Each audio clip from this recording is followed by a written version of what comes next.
Good day, everyone. We are the Group 3 of BSIE 1302. And now, we will going to discuss about 3 laws of heredity and have a recap on how to solve a monohybrid and dihybrid cross. Also, we may tackle genetic disorders and what technology procedures are done to cure and address those disorders.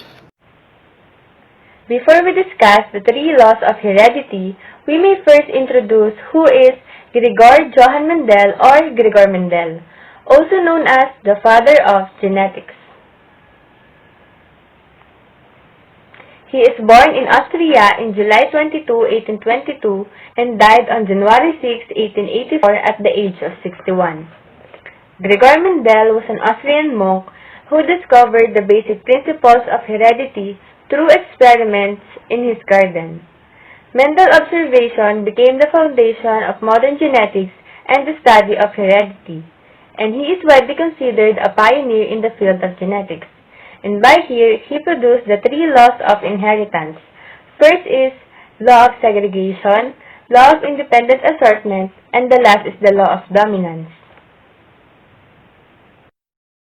Mendel's first law is the law of segregation. Mendel studied the traits of pea plants and how observable characteristics were passed on from parents to offspring. He raised plants whose parents had the same traits and contrasted that with offspring whose parents had different traits. The characteristics he studied included the following: flower color, flower position and stem length, pod shape, pod color, seed shape, and seed color. From his studies, he concluded that each parent had 2 versions of a gene. Advanced organisms have 2 sets of chromosomes, one from the mother and one from the father. A chromosome pair would have the 2 versions of the gene called alleles. Various combinations of the allele resulted in the different traits of the pea plants. Law of segregation says that a parent gives just one allele for a gene to each gamete they produce. An organism has 2 copies of each gene. The different copies are called allele. The organism could be homozygous, carrying 2 of the same allele for a gene, or a heterozygous, carrying 2 different alleles for that gene. So now, let's focus on a heterozygous parent. Gametes are eggs or sperm created through the process of meiosis. And during meiosis, the parent split the genes into half, giving each gamete 1 copy of each gene. Therefore, if you are a heterozygous, then you can either give this allele or this allele to your offspring. So, you do not give both to the same gametes. And when a fertilization occurs, 2 gametes fuse together, giving the organism created 2 copies of each gene to complete their genome. So, the law of segregation simply means that a parent gives just one of these alleles for a gene to its offspring. Which of the parent 2 allele is given to an offspring is random. When a parent is heterozygous, it will be equal as like to give either allele to its offspring. So that's all you need to know about the law of segregation. The second law is the law of independent assortment. This law states that during gamete formation, different pairs of alleles segregate independently of each other. So listen as I discuss the law of independent assortment. In gamete formation, gametes formed during meiosis carry only half of a gamete. So what is gamete? It is eggs or sperm which is formed during meiosis. In meiosis, the gametes are given just half of the genome of the parent. Each parent has 2 copies of every autosomal gene, and they can only get one of the 2 alleles of each egg or sperm they create. So the parent gene almost made of 1,000 of genes, but let's look at example with just 2 genes. So let's say this parent is heterozygous for both gene A and gene B. This would be their genotype. During gamete formation, the parent can only give one of gene A allele and one of gene B allele to the offspring. So the crux of the law of independent assortment is that which allele a gamete receives for gene A has no bearing on which allele it receives for gene B. So if the gamete receives the dominant allele for gene A, the gamete is equally likely to receive the dominant or the recessive allele for gene B. And these two gametes would be produced evenly in meiosis. Likewise, if the gamete receives the recessive allele for gene A, it is equally likely to receive either the alleles for gene B. So these are all the possible gamete genotypes that could be created from this parent. And this law of independent assortment tells us that each combination has an equal capability of occurring because the allele you give a gamete for one gene has no bearing on the alleles that gamete receives from other genes. So, for the limitations of the law of independent assortment, it is important to know that this law is only valid when dealing with unlinked genes. When genes are carried closely together on the same chromosomes, the alleles are often placed in the same gametes during meiosis. So the percentage of time they travel to the same gametes together is depending on how close together they are on the chromosome. And thus, there is the video presentation of the law of independent assortment.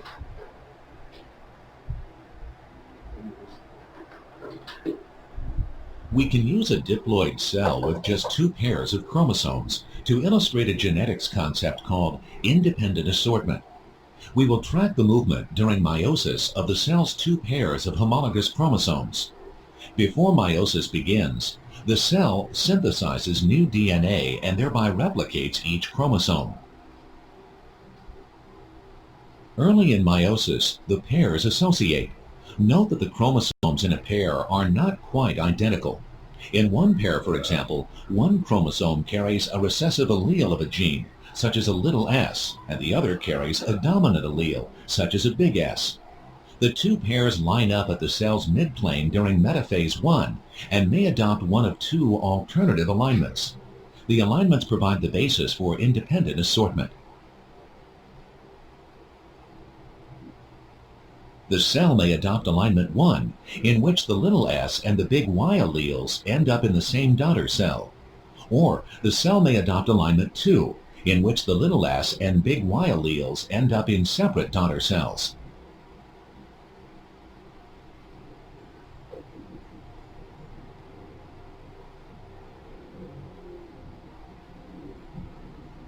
From a large pool of cells that initiate meiosis, on average, half of them adopt alignment 1 and the other half adopt alignment 2.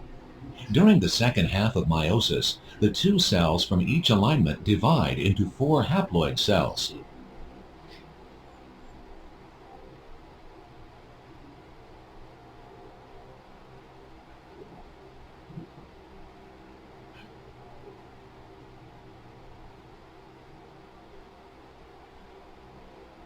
The result is an equal number of the possible genotypes: little s, big Y,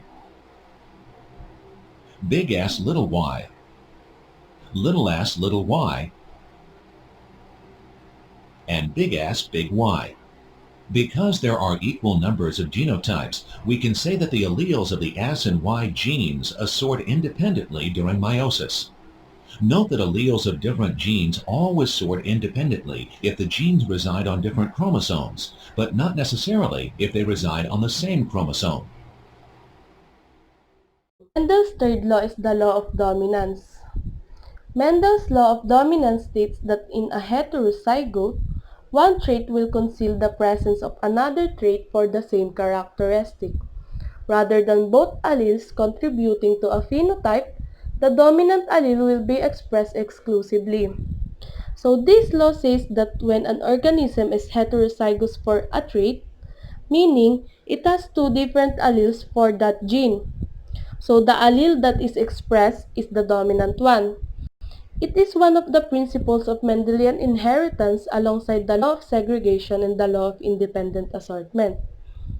Unfortunately, there is no easy way to just know if an allele will be dominant or recessive. So the scientists usually have to figure out the relationship between alleles by crossing two through breeding. homozygous parents together and seeing which allele is expressed in the offspring. This is the technique that Mendel himself used when studying pea plants. So, this is an example for the law of dominance. Let's pretend that cherries carry gene uppercase letter X, which codes for color. Each cherry has 2 copies of gene uppercase letter X, and those copies are called alleles. We can say that allele uppercase letter A codes for red color, and allele lowercase letter a for yellow color. The law of dominance says that when an organism is heterozygous for a trait, only dominant will produce a phenotype. So, how does this apply to the cherry gene? The first cherry is homozygous for the red allele and the second cherry is homozygous for the yellow allele. The third cherry is heterozygous, meaning it has 1 red allele and 1 yellow allele. Since this cherry is red, the law of dominance would say that the red allele is dominant because only this allele produces a phenotype in a heterozygous organism. The law of dominance only applies to simple traits that follow Mendelian genetics. However, most traits are more complex and have different inheritance patterns like codominance. This law would not apply to those traits. Studying pea plants. Monohybrid and dihybrid cross. Monohybrid cross. A monohybrid cross is the hybrid of 2 individuals with homozygous genotypes which result in the opposite phenotype for a certain generic trait. The cross between 2 monohybrid traits, capital letter T and lowercase letter t, is called a monohybrid cross. It is responsible for the inheritance of one gene. It can be easily shown through a Punnett square. It is used by geneticists to observe how homozygous offspring express heterozygous genotypes inherited from their parents. Generally, the monohybrid cross is used to determine the dominance relationship between 2 alleles. The cross begins with the parental generation. One parent is homozygous for one allele and the other parent is homozygous for the other. Basic genetic vocabulary. Trait. It is a characteristic that can be passed from one generation to another. Example, eye color. Allele is a different form of a same trait, different flavors of genes represented by a capital letter or lowercase letter. 2 types of allele. Dominant allele is represented by capital letter, while recessive allele is represented by a lowercase letter. Homozygous dominant. Homo means the same. A person with a homozygous dominant trait will have 2 capital letter, which means 2 dominant allele. Dominant allele plus dominant allele is equal to dominant phenotype. Phenotype is associated with the physical characteristics that refers to those traits. Next is heterozygous. Hetero means different. Someone whose heterozygous has a dominant and recessive allele. It is represented by a capital letter and a lowercase letter. Dominant allele plus recessive allele is always a dominant phenotype. Next is homozygous recessive. They have the same recessive allele. It is represented by 2 lowercase letters. Recessive allele plus recessive allele is equal to recessive phenotype. Example, 2 red heterozygous flowers are crossed. Set a Punnett square to determine the probability of one of their offsprings having a white color. Color choice is white or red. So, this is the Punnett square. The genotypes of the parents, both flowers are hetero for red color. So, we will use a capital letter T and a lowercase letter t. And remember, a heterozygous genotype is always a dominant trait, so both parents are having capital letter T and lowercase letter t. So we will fill the boxes. 2 capital letters, 1 capital and 1 lowercase, 1 capital and 1 lowercase, and 2 lowercase letters. Every time we see capital letter, we will have dominant trait, and it is recessive if it is both lowercase letters. So this is dominant, dominant, dominant, and lastly, recessive. So the dominant is 3 out of 4, which means 75%, and the recessive is 1 out of 4, which means 25%. To answer the probability of one of their offspring having a white color, it is 25. Hybrid cross. A dihybrid cross describes a mating experiment between two organisms that are identically hybrid for two traits. A hybrid organism is one that is heterozygous, which means that it carries two different alleles at a particular genetic position, or locus. Therefore, a dihybrid organism is one that is heterozygous at two different genetic loci.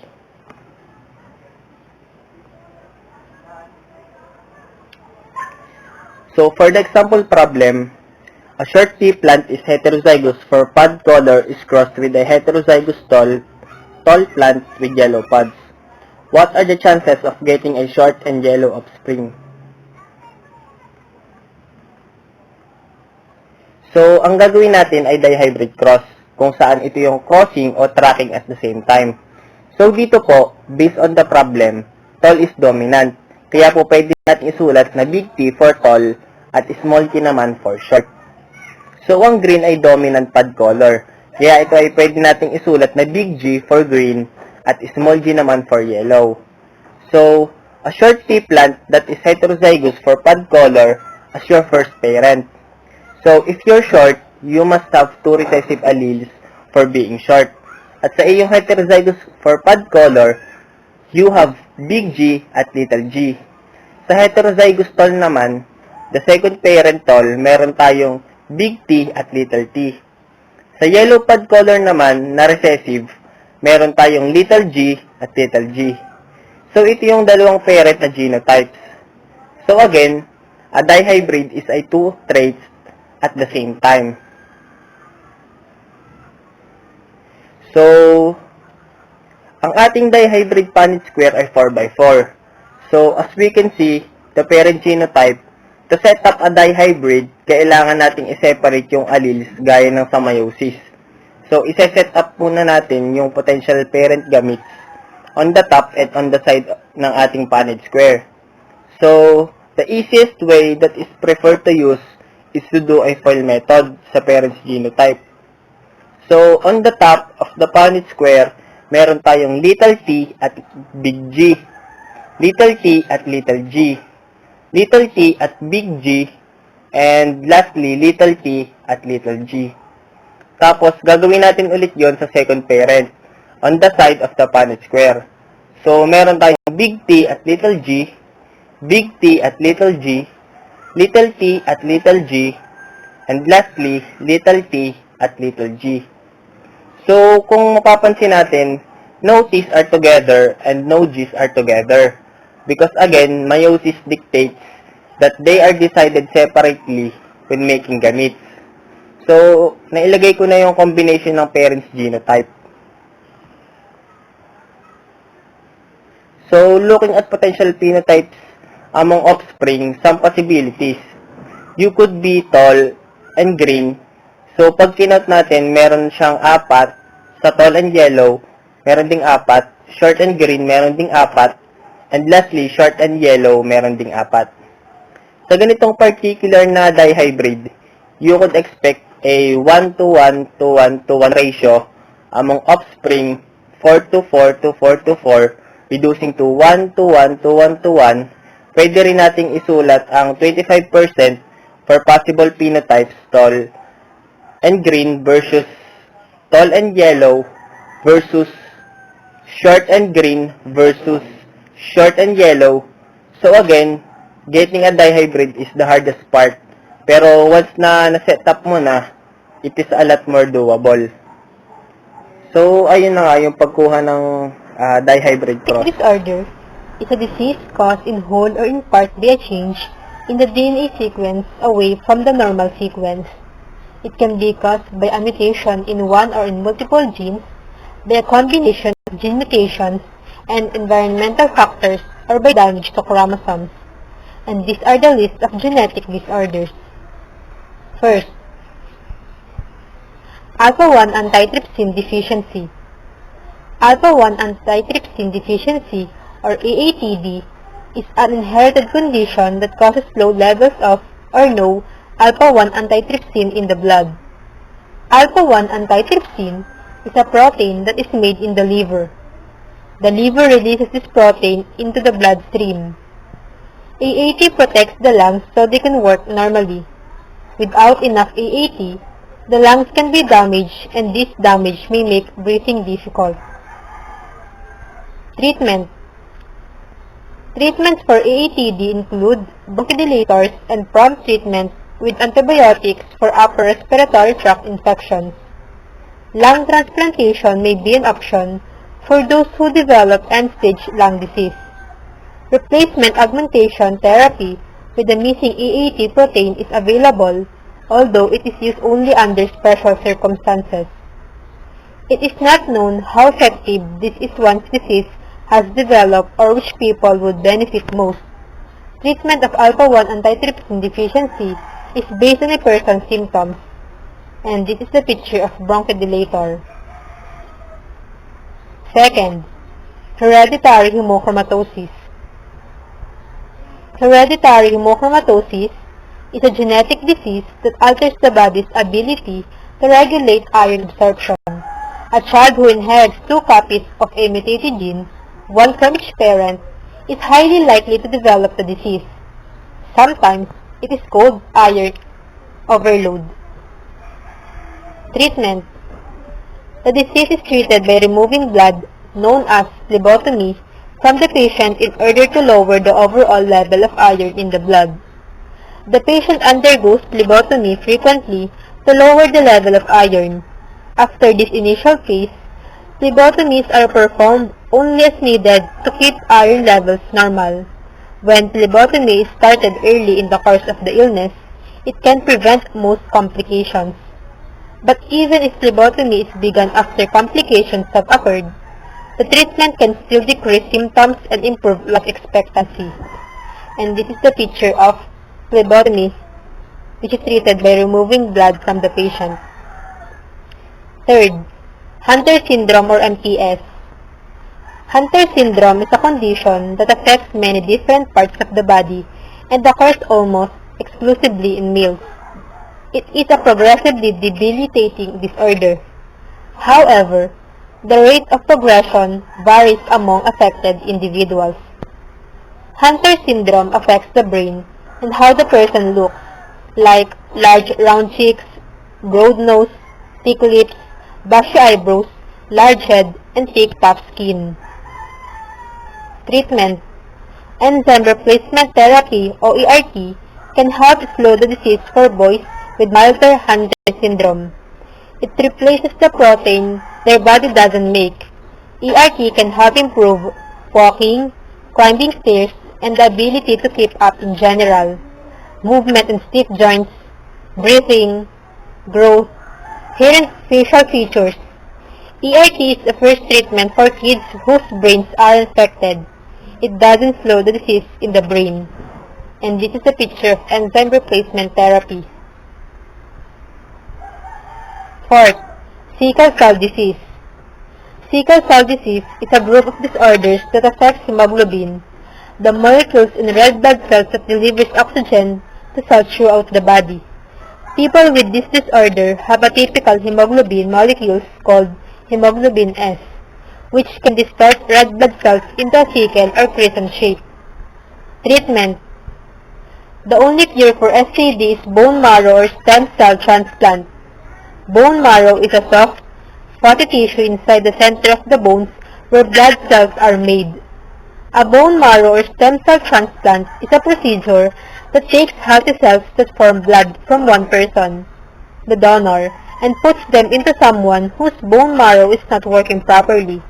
And this is the bone marrow transplant, which is the donor and the recipient. Last is albinism. Albinism is an inherited disease characterized by a substantially lower rate of melanin production. Melanin is the pigment responsible for the color of the skin, hair, and eyes. People with albinism often have lighter colored skinned hair than the other members of their family or ethnic group. Vision problems are common. Treatment. Treatment focuses on getting proper eye care and monitoring skin for signs of abnormalities. Treatment generally includes eye care, skin care, and prevention of skin cancer. So that's all for today. We hope that you learned something from us. Once again,